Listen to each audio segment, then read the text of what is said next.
Yo, what's going on guys? HyperX here, and today I want to talk about Zenless Zone Zero. This is the latest game, or the upcoming game should I say, from Hoyoverse, or MiHoYo, whom of course you'll know for bringing you games like Genshin Impact, and this is one that I've been super looking forward to. This one not only combines incredibly awesome, flashy, slick action gameplay with of course real nice smooth anime visuals, but it also has roguelike elements in it, and I love my roguelikes. Your boy plays loads of them, and for that reason this is right from the get-go, right from the first time I saw the trailer, I was like, yo, this looks kind of like my kind of game. So fortunately they have a beta running right now. I was lucky enough to get accepted, so I've been diving in and running through seeing what the game has to offer. So in this video I want to talk about my first impressions. Now it is important to note I have only, in fact I've barely scratched the surface. I've been running through some of the story missions, experimented with some of the characters, testing out some of the different combat elements, but I have not had a sort of chance to experience absolutely everything this game has to offer. I don't know about all of the mechanics, so this is just going to be my first impressions. I'll probably follow up once I've sort of played even more over the weekend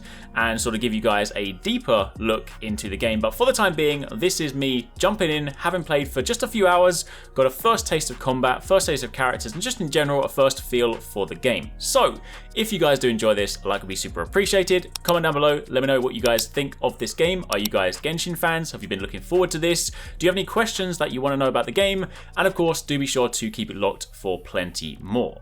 So to begin with, as a super quick recap, Zenless Zone Zero is of course an upcoming free-to-play urban fantasy 3D action role-playing game as per the description, and it's of course published by Hoyoverse, and it's expected to release on both PC and iOS. At some point it will of course be Android, but currently it is on PC and iOS, and I haven't actually played the beta on phone yet, so I can't really sort of talk about mobile performance. I will try and test that out later, but primarily I've been playing all on the PC. Now the game itself takes place in this cool sort of post-apocalyptic futuristic metropolis, which is actually known as New Eridu, and you basically play as, well, predominantly in the world, you play as a character known as a proxy. So if I were to try and sort of liken this to something, think of it sort of like maybe Digimon, and of course you can kind of sort of dive into the world, or like Gundam Build Fighters. Yeah, you know, I'm trying to make the comparison, but then again, also some of the characters exist in your world as well. Basically, point is, you are a proxy who, when you're in missions, acts kind of like a handler or a guide. If you think about the Matrix, when Neo's diving in, and of course you've got some of the guys back at base sort of like seeing what he sees, telling him where to go, how to get to the phone box, that kind of stuff. That's sort of how it plays out, because when you're in the game, you of course play as these really cool characters, some of the ones you would have seen in the trailer. And of course, then your proxy sort of acts as a, again, like a handler to sort of help guide you through. When it comes to actual sort of general combat and presentation, this game feels so satisfying to play. Like, it is, you know, on the surface, pretty simple, at least from what I've played so far. There is an element to allow you to basically upgrade your skills. There's an element that supposedly will let you swap out skills later on, but right now, from what I've played, you basically have a standard attack button, which of course, I've been playing keyboard and mouse, actually plays really well on keyboard and mouse as well. But you go through and you have your standard attack on left click, and this just sort of combos. Different characters, of course, will combo differently. Some characters have guns, some characters have swords, some characters have giant flipping rocket launchers they just smash people in the face with. But everyone has sort of different basic combos, which can then, of course, be like used in different ways. You can kind of just click the buttons. Some of them have sort of pause combos, whereby, you know, you wait a little bit and then you sort of get some flashy moves at the end. You have a dash button, so of course you can then dash out the way of enemy attacks, and if you well time them, then of course you can get like a bullet time style dodge, which also feeds back into other moves. So again, while you have a limited attack button, like basically just one attack button for the most part, you can then weave this into dashes, into sort of bullet time dodges to give you more combos. You then also have a special button where of course you build special by attacking. This is a slightly flashier move. And you then have an ultimate button where again, of course, once you build this meter, you can do some big devastating attacks, which do look hella cool. Now, of course, on top of this, primarily, when you first dive into the game, you do of course have access to limited characters, but afterwards, this typically works around a 3-squad format. So you basically pick 3 team members, and you can of course choose whoever you want, unless you're tied into a particular story mission whereby it needs a select number of characters. But normally, you dive in, and part of the combat is of course, you know, attacking in a sort of really cool action fast-paced way. Definitely feels very sort of Platinum-esque for any of you guys that sort of have played Platinum style games. But you can then of course swap characters either on the fly, but also sometimes you'll swap them when you build up special meters, and you actually get sort of like nice cinematic swaps which then do bigger, you know, more impressive damage, and of course help build meters as well. So you basically have a nice squad of 3 characters, again, who you can choose, customize, upgrade. And then of course you can weave this seamlessly into combat in a sort of like some very high-paced, almost like Marvel-esque combos, which are real cool. Now, of course, on top of this, there are, as I mentioned, roguelike elements. So what often happens is the way that you sort of play this game is you play as the proxy and you go over and you basically take on commissions, which are kind of like quests. You load into these areas, and then of course you'll start by seeing this interesting looking TV screen setup where you basically move your character through, which is the character controlled by the proxy. This is basically how they can sort of help the characters navigate their way through the world. And this is again like the roguelike element, because during this screen, or like within the screen, you will see different nodes. Some of them will be nodes that will basically, you know, replenish your items or of course give you buffs. Some of them you will then go over and you'll make your typical roguelike choice where it'll be like, hey, you land on this node, do you want something that gives you increased crit chance, increased like health, or like, you know, a faster boost to your super meter, things like that, you know, making up examples so I can't remember them specifically off the top of my head, but basically you'll get to the point where you make these choices. Some of those nodes of course will be combat oriented, so of course once you go into the red ones, you get dragged into combat and of course you then fight, which are largely speaking the main ones you'll be focusing your attention on. But also as you're walking around, there are some sort of shop nodes where of course you can go again to purchase different items.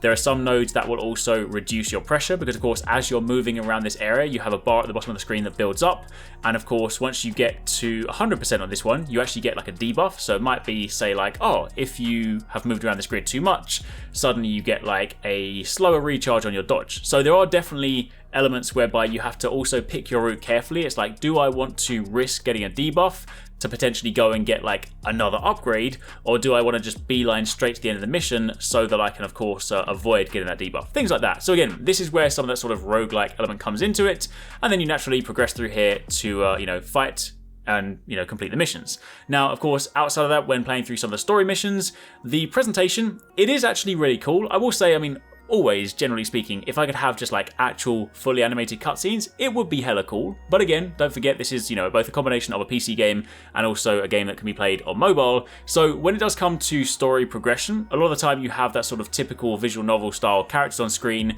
text box. It is of course voiced, but within that, you do of course have, you know, a lot of the time it's like static characters. Sometimes you get to the point where you then have elements where there are sort of like comic panels, which is definitely quite cool. Like, I love the art style for this game. The art is incredible. When you sort of see some of those comic panel style cutscenes, they are quite funny. I would again sort of say when you see like a lot of these back to back, it would be quite nice to have some of these as like actual animated cutscenes, but you know, it doesn't necessarily have to be done. But that is one of the things that sort of stood out to me, especially when you sort of get to some of the more talkative story missions and you're basically just staring at characters and text boxes for a little while. It did get a little bit annoying. I got to the point where I was like, I kind of feel like I want to skip this so that I can just get into the combat, but each to their own. I know, especially if you guys sort of play those kind of games a lot more so, especially if you like play a lot of JRPGs or visual novels and stuff, maybe that will, you know, vibe with you. But anyway, that aside, that is largely speaking how things present, but the actual characters themselves are so cool. They have so much personality, they are hilarious, they look really cool, and there's definitely a really sort of diverse range of characters as well, even down to the point you have a giant bear who is probably one of my favorite characters. He literally has like a giant rocket launcher, but doesn't often use it as a rocket launcher, just seems to whack people on the head with it, unless it's like a pneumatic drill. Either way, he's big, he's slow, does a lot of damage, but he is real cool. But overall, it is just one of those things that, from the gameplay I've experienced so far, I really do enjoy the sort of just general flow for it. It's very sort of quick to dive in, again, as you would expect from something that can also be played on a phone. I'm definitely very excited. You know, obviously, primarily I would be playing this on PC. However, the ability to be able to play this on my phone is actually quite appealing, because if I was out and about, you want to jump in and you want to run through sort of a quick commission, then it is definitely very pick up and play. Now, of course, outside of this, there are upgrades that of course you can apply to your characters. This is a sort of a part of the game that I haven't got to explore too much just yet, because I need to farm some more resources that will then feed into this, but there's areas where you can go to that will allow you to basically get, I think they're kind of equivalent sort of artifacts, and you can basically apply them to your character, seemingly to give you additional buffs. You can go to a ramen restaurant before your missions to basically give you additional buffs, things like health or damage or stuff like that, a la kind of Monster Hunter, eating before you go on a quest.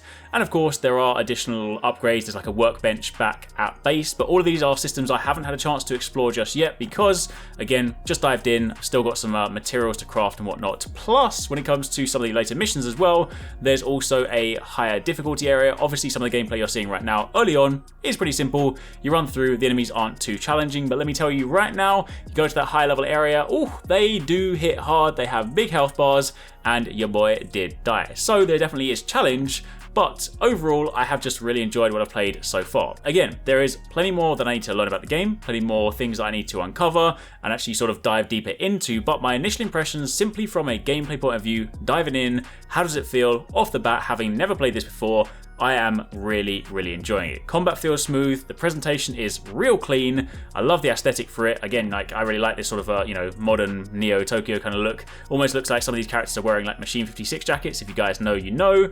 And yeah, I'm super looking forward to it. So that, for the time being, is pretty much it. Those are some of my first impressions. Again, if you guys have any questions, by all means let me know in the comments down below. I will likely follow up on this once I've had a chance to sort of dive further into the game and explore some of the deeper systems and then sort of give you guys a more well-rounded sort of impressions and stuff. But for any of you guys that are basically not able to play right now and kind of just want to know sort of how it feels initially, then hopefully this has shed some light. Anyway, that's it for the time being. There will be more videos on the channel, so if you guys have missed any of the uploads recently, be sure to check out one of these ones. Otherwise, keep it locked for plenty more.